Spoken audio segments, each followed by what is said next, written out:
para, de maneira sucinta e objetiva, senhor presidente, dizer o que todos nós já sabemos, que estamos vivendo uma crise política e administrativa e financeira sem precedente na história do Brasil.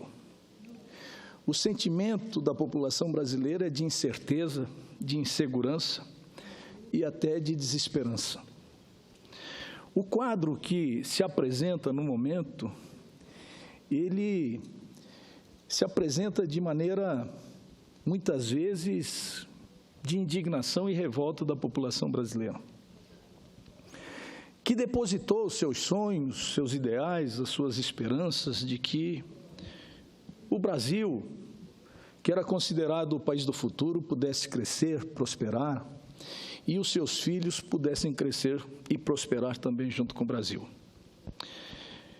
O atual cenário não é exatamente o que nós desejamos e nem o que desejávamos para o Brasil. O país hoje encontra-se quebrado. Os estados brasileiros estão quebrados. Os municípios brasileiros estão quebrados. E o atual governo levantou um déficit financeiro que se tornou a nova meta fiscal de 170 bilhões de reais. E o que é pior disso tudo? O desemprego já atinge mais de 11 milhões de brasileiros e de brasileiras. A dívida de 2015 fechou o ano com um patamar de aproximadamente 66% do PIB, dados estes do Banco Central. O ano de 2015, o setor público gastou mais de 111 bilhões de reais a mais do que arrecadou. E por aí a gente vai caminhando. Além desse desequilíbrio das contas públicas, a alta do endividamento foi reforçada pela elevação da inflação, dos juros altos e do dólar sobre a conta de juros do governo federal. O ano passado, em 2015, o governo comprometeu 158 bilhões do orçamento para cobrir só o rombo da Previdência Social. Isto representou um aumento de 31,86% em relação a 2014. Este rombo total de 72 bilhões se refere ao regime dos servidores públicos, que atende em torno de 1 milhão de pessoas. O restante, 85 bilhões, é do INSS, do setor privado, que beneficia cerca de 28 milhões de trabalhadores. O setor público, senhor presidente, senhoras e senhores senadores, e telespectadores e ouvintes que nos assistem, esse dado é um dado importante a se repassar para a população brasileira e, sobretudo, para os catarinenses. O déficit da Previdência, que, inclusive, o senador Paim é especialista nessa matéria, que há uma controvérsia entre o seu déficit e o seu superávit com relação ao que é efetivamente arrecadado e o que é realmente consumido, vamos dizer, desses recursos, que esse assunto nós vamos travar aqui uma ampla discussão, porque nós precisamos enfrentar esse problema de frente, com o pé no chão, mas com os olhos voltados para o futuro. E eu insisto em dizer que o déficit da Previdência, só da Previdência, é de cerca da meta fiscal e do rombo que foi levantado pelo atual governo, em torno de 160, 170 bilhões de reais. E o que é pior, 45% desse déficit é do setor público, que atende apenas aproximadamente 1 milhão de pessoas. Os outros 55% desse déficit é do setor privado, é do INSS, é de quem recebe o salário mínimo, é de quem se aposenta apenas com R$ 4.000 aproximadamente. E esse déficit chega a 88 bilhões de reais. Só que uma grande diferença separa essas duas estatísticas que eu acabo de relatar. É que o setor privado atende cerca de 30 milhões de brasileiros e de brasileiras, enquanto que o setor público atende apenas 1 milhão de brasileiros aproximadamente. Essa é uma matemática que não fecha. Essa matemática, senador Paim, não discutindo o mérito, eu estou apenas relatando o que está acontecendo hoje no Brasil. E para nós fazermos uma análise mais apurada do Brasil real, é só nós pegarmos o relatório de execução orçamentária de 2015. Nós vamos perceber imediatamente, a olhos vistos, que tem algumas questões que precisam e que merecem uma ampla reflexão. Como, por exemplo, os juros, o serviço da dívida, e por aí afora nós temos que caminhar. O ano passado, nós desembolsamos dos poucos recursos de todos os brasileiros e das brasileiras, com o serviço da dívida interna, cerca de 381 bilhões de reais. E com o refinanciamento da dívida, cerca de 550 bilhões de reais.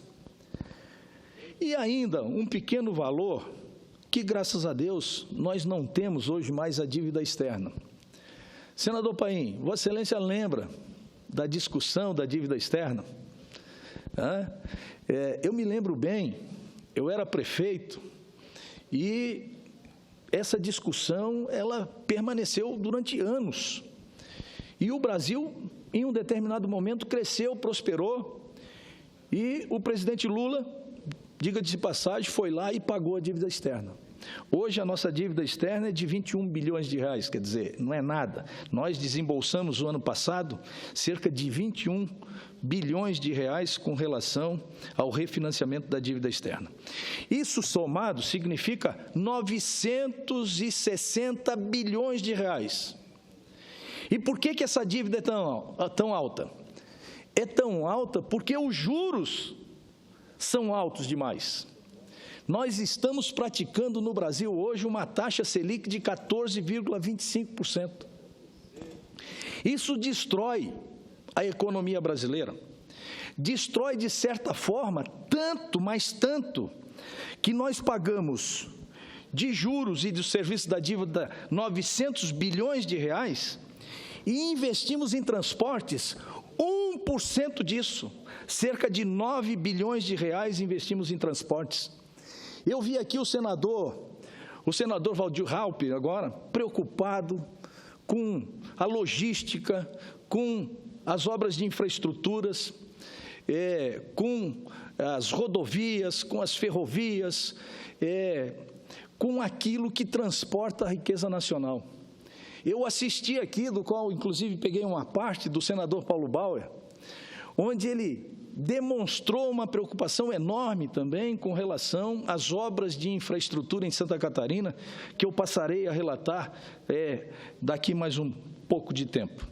Mas o que é pior, quando eu pego essa planilha do relatório de execução orçamentária de 2015, eu não posso me conformar, como administrador que fui, defensor da gestão de resultados, de planos de metas, de avaliação,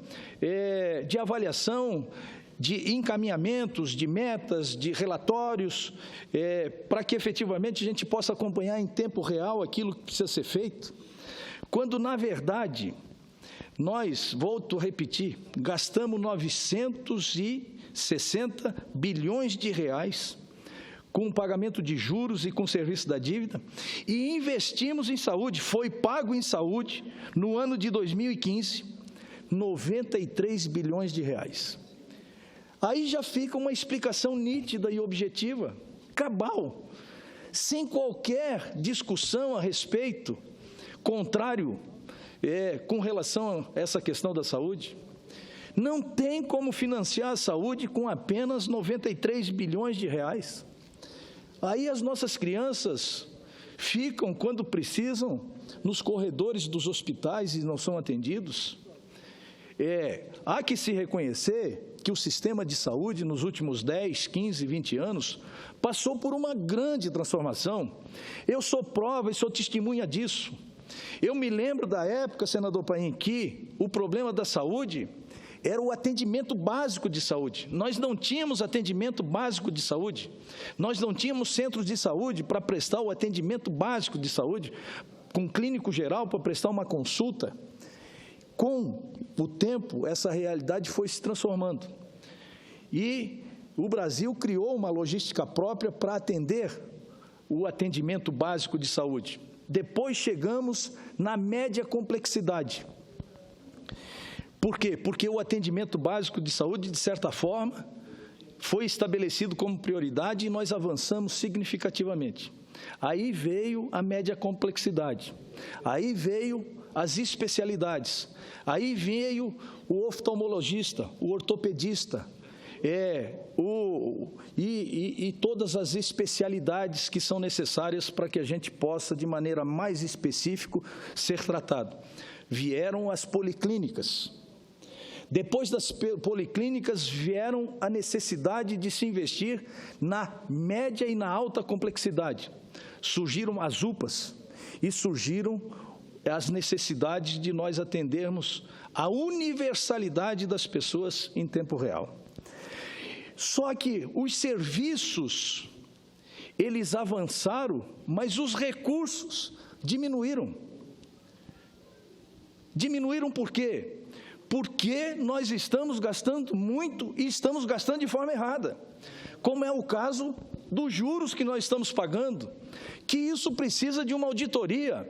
Não é possível que nós tenhamos que desembolsar cerca de R$1 trilhão por ano com o pagamento dos juros e do serviço da dívida. E por aí vai. E assim nós vamos caminhando, a passo de tartaruga, quando não estamos caminhando igual caranguejo. Estamos voltando ao passado, um passado triste, do qual eu não gostaria de discutir. Eu não gostaria de discutir aqui aquilo que nós conquistamos, com muito sacrifício, com muita luta, com muita determinação, com muita garra, com muita vontade. Eu gostaria de estar discutindo aqui aquilo que nós ainda precisamos conquistar para construir uma sociedade mais justa, mais igual, com menos desigualdades, com menos diferenças, porque se nós somos diferentes, talvez, é porque tivemos oportunidades diferentes. E eu conversava com o senador Paulo Paim, agora ainda, antes de usar essa tribuna, dizendo que, muitas vezes, o que nós precisamos é apenas de uma oportunidade, que ela não chega. Mas nós temos que estar preparados para que, se a oportunidade surgir, nós estejamos prontos para enfrentar os desafios que a oportunidade possa nos oferecer. Falando em saúde, mas eu posso falar também em educação. Em educação, nós investimos menos do que em saúde o ano passado, cerca de 88 bilhões de reais.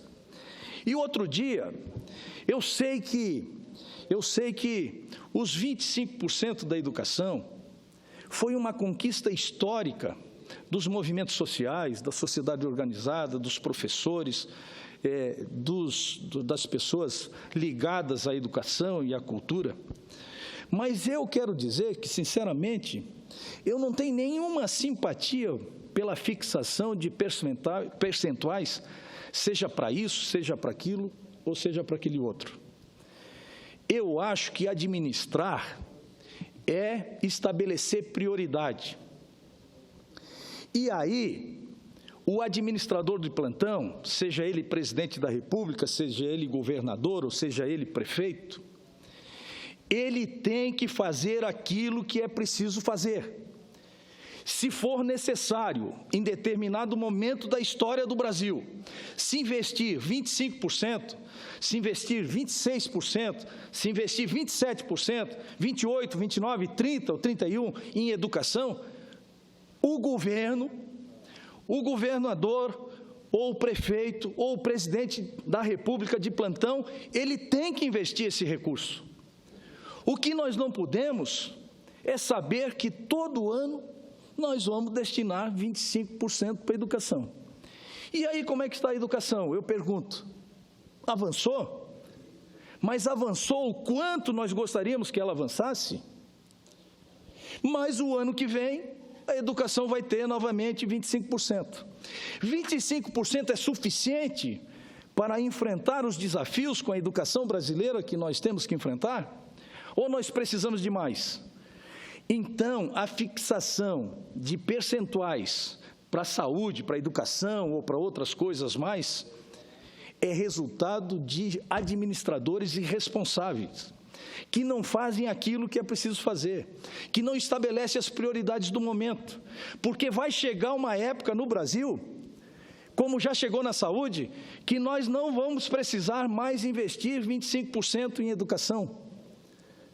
Nós vamos investir menos. Nós vamos inverter essa lógica, vamos investir em cultura e vamos investir em outros projetos sociais que estão relacionados diretamente à educação. É o caso da saúde, que eu tenho, o ano passado, recebi inúmeros prefeitos que não queriam mais emendas parlamentares para obras de infraestruturas em saúde. Ou seja, não queriam mais recurso para construir um posto de saúde e assim por diante. Queriam exatamente para custeio. E nós, essa casa aqui, fez um esforço para alterar as normas para que agora, efetivamente, os prefeitos brasileiros possam também investir recursos de emendas parlamentares em saúde para custeio. Por quê? Porque aquela máxima da logística, ela foi, de certa forma, atendida. Só que você atendeu a logística, você construiu o posto de saúde, mas para manter um posto de saúde, para manter uma UPA, para manter uma policlínica, precisa-se de dinheiro para o custeio dessa infraestrutura. E hoje, por incrível que pareça, como os municípios e os estados estão quebrados, não existe recursos para manter o custeio funcionando dessa área. Então, o que é preciso fazer? O gestor público, seja ele presidente da República, seja ele governador, seja ele prefeito, tem que estabelecer isso como prioridade. Eles querem ou não querem atender o cidadão no seu centro de saúde, no seu posto de saúde? Eles querem, eles precisam, eles têm essa obrigação. Se eles têm essa obrigação, eles têm que destinar os recursos que sejam necessários e suficientes para que o cidadão seja atendido em tempo real. Porque com saúde a gente não pode brincar. Com saúde, ou o cidadão é atendido em tempo real, ou quando for atender depois, talvez seja tarde demais e não tenha mais necessidade de atendimento. Essa que é a dura realidade do momento. Esse que é o relatório de execução orçamentária de 2005. 2005, não sei por que estou com 2005 na cabeça, 2015, e que uma simples visualização demonstram que os números não fecham. A matemática não é 2 mais 2 são 4 aqui. Isso aqui precisa de uma revisão urgente. E o que é mais importante, percebo hoje que o Brasil, ele não precisa só de recursos. Nós temos que, em momentos de crise, fazer mais com menos. Utilizar a criatividade, dedicar mais tempo do nosso esforço, da nossa dedicação, porque nós, homens públicos, somos servidores públicos, estamos para servir o público. Ou nós enfrentamos essa dura realidade, avançamos, multiplicamos e somamos, e mudamos a realidade que está à nossa frente, ou nós merecemos ser mudados por gente que tenha mais ímpeto, que tenha mais vontade, que tenha mais determinação, que tenha mais capacidade para enfrentar os difíceis e grandes e graves problemas que nós estamos enfrentando hoje no Brasil. Eu digo isso que muitas vezes a questão é de gestão, e eu dou como exemplo que eu vou me ater a esse assunto nas próximas sessões, que é as questões de obras de infraestrutura em Santa Catarina.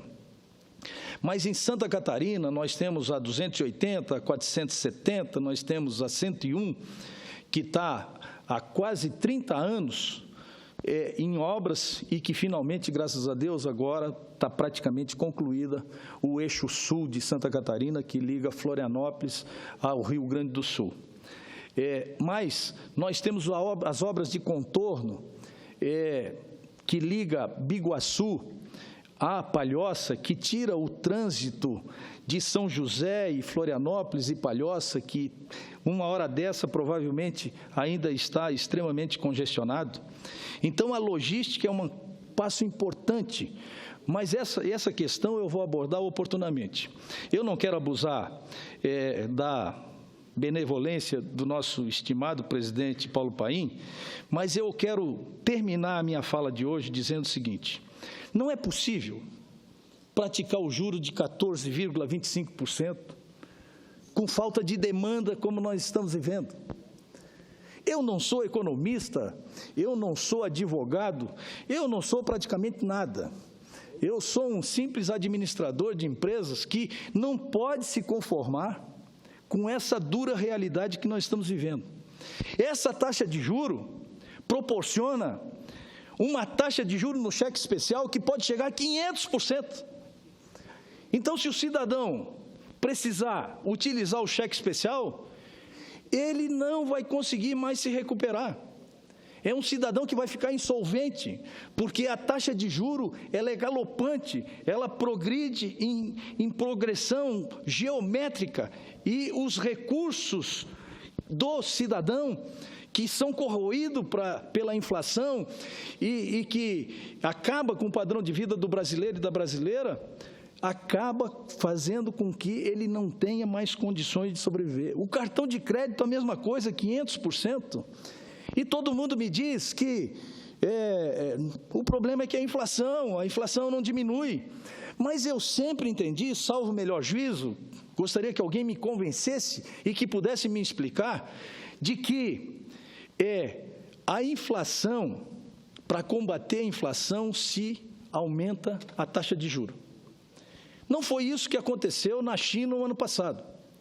A China diminuiu, se eu não me engano, 4 vezes a taxa de juros para que pudesse fomentar o crédito, porque sem crédito não há investimento, sem investimento não há produção, sem produção não há consumo, sem consumo não há imposto. E sem imposto, a União vai à falência, os estados vão à falência e os municípios vão à falência, que é o que está, infelizmente, acontecendo no atual cenário da política brasileira. Essa é que é a triste realidade. Eu quero que alguém possa me explicar por que nós não podemos baixar essa taxa de juros. Ao invés de 14,25%, vamos baixar para 10,25%. Vamos tirar 4 pontos percentuais. E só aí nós vamos economizar 60 bilhões de reais. Se o déficit que foi apurado pelo atual governo é de 170 bilhões de reais, só 60 bilhões de reais nós podemos tirar aí, porque cada ponto percentual que nós reduzirmos da taxa de juro de 14,25% representa aproximadamente 15 bilhões de reais. Vezes 4, 60 bilhões de reais. E por aí a gente pode caminhar no sentido de construir uma nova trajetória para a economia brasileira, com uma nova equipe, que eu tenho certeza que isso deverá acontecer, sem o qual nós não sairemos do buraco que estamos. Era o que eu tinha a relatar, senhor presidente, agradeço muito a benevolência de Vossa Excelência, como sempre, e era o que eu tinha a relatar. Muito obrigado.